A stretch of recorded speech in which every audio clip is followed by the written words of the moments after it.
Okay, nakikita naman natin ang takbo ng panahon natin ngayon no? Sa totoo lamang maya't maya may bagyong dumarating. Meron pa yatang banta na babalik itong si Juan. Sana naman hindi pa hintulutan ng Panginoon. So marami tayong mga kababayan actually ang may takot. Marami tayong mga kababayan ang sabihin na natin naguguluhan, nalilito at walang kapayapaan. At sa totoo lamang lahat ng matitinong tao ay naghahanap ng kapayapaan. Marami ang naghahangad ng world peace, ng inner peace. At syempre, peace of mind. Kailangan nating lahat yan. Gayunpaman, sa kabila po ng lahat ng ating pag-unlad, sa pag-unlad ng ating mundo, mukha yatang lalong nagiging magulo eh. Nangingibabaw ang pagkabalisa, yung paglalaban-laban, away-away, yung paggawa ng kasalanan, at yun na nga, takot. Ano po? So sa gabing nito, pag-uusapan po natin ang pinamagatan nating The Search for Real Peace. Okay? At ang ating pong text ay mula po sa Book of Romans chapter 5 verse 1. Pakinggan niyo pong mabuti nakasulat. Ang sabi rito ni Apostle Paul sa mga Christian sa Rome, "Therefore, since we have been made right in God's sight by faith, we have peace with God because of what Jesus Christ our Lord has done for us." Idinideclare po ng Romans chapter 5 verse 1 ang truth na dapat nating malaman. Ang tunay na kapayapaan ay posible. Marami nag-give up na no? Walang peace sa mundo kaya yung iba kinikitil na nila yung sarili nilang buhay. Hindi po ang klase ng kapayapaan ay binibigay ng mundo ang pag-uusapan natin ngayon, kundi ang kapayapaan mula sa Diyos na binili at ginaranti ng ating Panginoong Hesukristo. Sinimulan po ni Apostle Paul ang Romans chapter 5 sa salitang therefore. Salitang actually ginawang parang tulay o nagdurugtong sa mga sinabi niya mula sa chapter 1 hanggang sa chapter 4 ng Romans. Ang mga chapters po na ito ay naglalarawan sa kasalanan ng tao sa harap ng Diyos at ang katotohanan na walang sinumang maliligtas sa pamamagitan ng pagsunod sa kautusan. Ngunit dito po sa Romans chapter 5, sinimulan ni Apostle Paul ang bunga ng pagiging matuwid sa pamamagitan ng pananampalataya. Ito ang kapayapaan sa Diyos. So puntahan na po natin ang point number 1, the meaning of justification. Sa Romans chapter 5 verse 1a, again, nakasulat dito, "Therefore, since we have been made right in God's sight by faith." Kapag ang isang makasalanan ay tumanggap at nanampalataya kay Jesus, ang Diyos na ating righteous judge ang nagde-declare na ang taong ito ay righteous o matuwid. Hindi dahil sa kanyang mga ginawa, kundi dahil sa finished work ni Jesus sa cross. Hindi po ito unti-unting process. Ito po isang decisive declaration. Sa sandali ng iyong pagsuko at pagtanggap sa Panginoong Hesus, ang hatol ng Diyos mula sa langit ay not guilty, righteous, forgiven. Yan ang hatol niya. Ang righteousness po o katwiran ay ibinibilang sa atin at ito po ay hindi talagang atin. Ang righteousness po na ito ay sa Panginoong Hesus. Ipinaliwanag po ito ni Apostle Paul sa book of 2 Corinthians chapter 5 verse 21. "For God made Christ, who never sinned, to be the offering for our sin, so that we could be made right with God through Christ." So matatawag po natin itong the great exchange. Ang ibig sabihin, yung kasalanan natin ay pinalitan ng katwiran ng ating Panginoong Hesus. Nasabi nga po ni R.T. Kendall, and I quote, "Justification means more than forgiveness. It means God sees me just as if I had never sinned." Ganda, no po? So kapatid, ang katotohanan ng ito ay dapat nating laging ipagpasalamat sa Diyos. Dapat filled ng gratitude ang mga puso po natin. Ang pagpapatawad ay nag-aalis ng ating kasalanan. Ngunit ang pagbibigay katarungan ay nagpapanumbalik ng ating kalagayan sa harap ng isang banal na Diyos. Tigilan na po nating pagsumikapang makuha ang approval ng Diyos. Napasa atin na po yon sa pamamagitan po ni Kristo Jesus. Ang righteousness po natin sa harap ng Diyos ay hindi nakadepende sa atin pong performance. Nakadepende po ito sa perfect obedience ni Jesus doon sa cross. So ang ibig pong sabihin nito, tigilan na po natin ang pagsusumikap na maligtas sa pamamagitan ng ating mabubuting gawa, and let us all start trusting and resting in God's grace. Point number 2, the result of justification. Ang bunga po o resulta po ng justification ay kapayapaan sa Diyos, peace with God. Now sa Romans chapter 5 verse 1b, yung second part, it is written, we have peace with God because of what Jesus Christ our Lord has done for us. Ang kapayapaan pong ito ay hindi subjective o nakabase sa personal feelings of peace natin. No. Ang peace po na ito ay objective. Inilalarawan po nito ang bagong relationship sa pagitan ng Diyos at ng bawat mananampalataya. So tandaan po natin na bago po tayo naligtas, tayo po yung mga kaaway ng Diyos. Maaaring hindi mo yan alam. Maaaring hindi mo yan nare-realize. Pero yan po ang katotohanan. Nung wala pa po tayo sa Panginoon, we have been considered in enmity with God. Tayo po yung mga kaaway niya. Kasi nga po tayo nagre-rebelde laban sa Kanya. Hindi natin siya kinikilala ang Kanyang pagka-Diyos eh. Okay? So, kaaway niya tayo noon. Naibalik lang po ito nang tanggapin po natin si Jesus bilang ating Panginoon at tagapagligtas. Naipagkasundo niya tayo sa Diyos na buhay.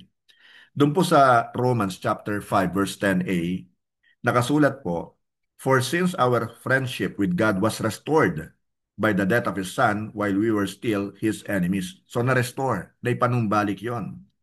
Yung salita pong peace na ginamit po sa Romans chapter 5 verse 1 ay galing po sa Hebrew word na shalom. Pamilyar na po tayo dyan. Nang ibig pong sabihin ay wholeness, completeness, reconciliation. So sa pamamagitan ng cross, hindi niya lang pinakalma ang atin pong takot. Tinapos niya rin ang away sa pagitan ng isang banal na Diyos at makasalanang tao. Tayo po yon. So bati na tayo ng Diyos. Friend na tayo sa Lord. Matatawag na natin siyang Ama at tayo ay kanyang mga anak. Ang sabi po ni Tim Keller, and I quote, the peace of God is not the absence of trouble, but the presence of God in every problematic situation or troubled situation. May dagdag ko lang po. Ang kapayapaan po sa Diyos ang foundation ng kapayapaan ng Diyos.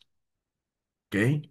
Hindi mo mararanasan ang kapayapaan ng Diyos sa puso mo hanggat hindi mo muna nakakamit ang kapayapaan sa Diyos sa iyong kaluluwa. Imagine mo for example ang dalawang bansa no, na matagal nang may alitan, laging nagdidigmaan. Tapos isang araw, pumirma sila sa isang peace treaty. Hindi dahil sa ang guilty na bansa ay biglang naging mabait, kundi dahil sa merong isang nagbuwis ng buhay para matigil na ang digmaan. Now, ang cross po ni Jesus ang nagsilbing peace treaty natin na pirmado po ng kanyang dugo mismo. Point number 3, the source of our peace. Siyempre, walang iba kung hindi ang ating Panginoong Jesucristo. Kung paano nakasulat po sa Romans chapter 5 verse 1b, we have peace with God because of what Jesus Christ our Lord has done for us. So si Jesus Christ mismo na ating Panginoon ang very source ng ating kapayapaan. Siya nga yung ating Prince of Peace eh. So maliwanag po na si Jesus ang source ng ating peace, and this peace isn't self-produced, it is Christ-bought. Binili yan ng ating Panginoon. May halaga yung kapayapaang meron tayo. Doon po sa book of Ephesians chapter 2 verse 14, mababasa po natin, for Christ Himself has brought peace to us, united Jews and Gentiles into one people when in His own body on the cross, He broke down the wall of hostility that separated us. Dati meron kasing wall o pader po ng poot. Sabihin na natin gano'n, no? Naghihiwalay po sa atin sa Diyos. Ang mga salita pong Christ Himself na naririto po sa Ephesians 2:14 ay nagsasabi na ang peace ay hindi isang principle. Ito po ay isang person. Jesus is that person and Jesus is our peace. Kapag ang kaluluwa mo ay nakatagpo ng kasiyahan kay Kristo, alam mo, mawawala ang iyong pagkabalisa, mawawala ang iyong takot, mawawala ang mga gumugulo sa isipan mo, at kapayapaan ang ipapalit dito. Ibinabalik tayo ni Jesus sa Diyos. Sa krus, nagtagpo ang brokenness at ang reconciliation. Sa mundo po na punong-puno ng broken relationships, tanging si Jesus lang po ang makapagbabalik ng relasyong ito, makakapag-ayos nito, makakapag-restore nito. Ang kapayapaan po sa Diyos ay dapat umapaw sa kapayapaan natin sa ating kapwa. Kapatid, pakinggan mo itong mabuti. Kung napatawad ka na, tinawag kang maging peacemaker upang i-extend ang biyayang tinanggap mo sa iyong kapwa. We have been called by God as ministers of reconciliation. Ang ministry po natin ipagkasundo ang mga tao pong ligaw, wala pa sa Panginoon, sa ating Diyos na buhay na naghihintay po sa mga kaluluwang ito na atin pong aanihin. Kaya kung nasa atin po ang kapayapaan, ito po ipamuhay po natin. Now, tandaan po natin, ang kapayapaan sa Diyos ay bunga ng kanyang biyaya, ng kanyang grace. Hindi po ito gantimpala dahil sa ating mga ginawa. Ang sino man pong tumanggap kay Jesus ay tatanggap ng blessing of salvation kasama ang kapayapaan sa Diyos. Now, doon po sa book of Philippians chapter 4 verse 7, it is written, "Then you will experience God's peace, which exceeds anything we can understand. This is the peace that passes all understanding. His peace will guard your hearts and minds as you live in Christ Jesus." Sa panahon natin ngayon, talagang tila bugbog na bugbog tayo, lalo na ang bansa natin, no? Sa mga natural calamities, mga ipinahintulot ng Diyos na mga kalamidad, para tayo po ay talagang makapag-isip-isip. Para tayo ay tumawag sa Kanya, humingi ng tawad. Pero bukod dito sa mga natural calamities na ito, ang gulo rin ng gobyerno natin. Parang wala ng katahimikan. Hindi natin maintindihan kung ano ba ang talagang mangyayari bukas. Di ba? Yung mga matataas ang katungkulan sa gobyerno natin nagbibigay sa atin ng takot na harapin ang bukas, ng pangamba. Pataas ng pataas ang presyo ng gasolina at saka ng krudo. Siyempre, susunod yan ang presyo ng bilihin. So maraming tao ngayon walang trabaho. Marami ang nasalanta ng mga bagyong sunod-sunod na dumarating sa atin. Hindi pa kasama yung mga lindol. Kaya kailangan ng tao ngayon ng kapayapaan, yung tunay na peace. Hindi bigay ng mundo kung hindi yung bigay ng ating Panginoon. Naalala ko yung sinabi ni Jesus, "In this world, you will have many troubles. But take heart, I have overcome the world." Yung peace po na yan, makukuha lamang po natin kay Jesus. Now let us pray po. Tayo pong lahat ay manalangin na, mga kapatid. Dearest God and Heavenly Father, kami po ay patuloy na lumalapit sa iyo at nagpapakumbaba. Marami po sa amin ang naguguluhan. Bagamat kami kumikilala sa iyo, pero there are times, Panginoon, na nadadaig po kami ng takot, ng pangamba, ng pag-worry, ng anxiety. Lord, tulungan mo po kami. Nahanapin nga po, O Diyos, ang tunay na kapayapaan at ito po'y alam naman namin matatagpuan kay Jesus lamang. Kaya mo pong patuloy kami magtiwala sa iyo at hindi po sa aming sarili, hindi po sa mga namumuno ng aming pong bansa, kung hindi sa iyo lamang na nagbigay sa amin ng buhay at nagbigay ng iyong buhay, Panginoon, para kami magkaroon ng kapayapaan. Maraming maraming salamat po, Ama.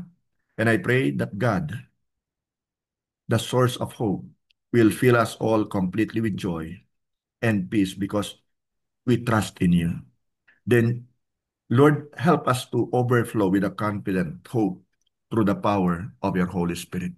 Maraming maraming salamat po, O Diyos. Patuloy mo po kaming gabayan, samahan at pangunahan, Blessed Holy Spirit, as we intercede on behalf of so many concerns that you have placed in our hearts.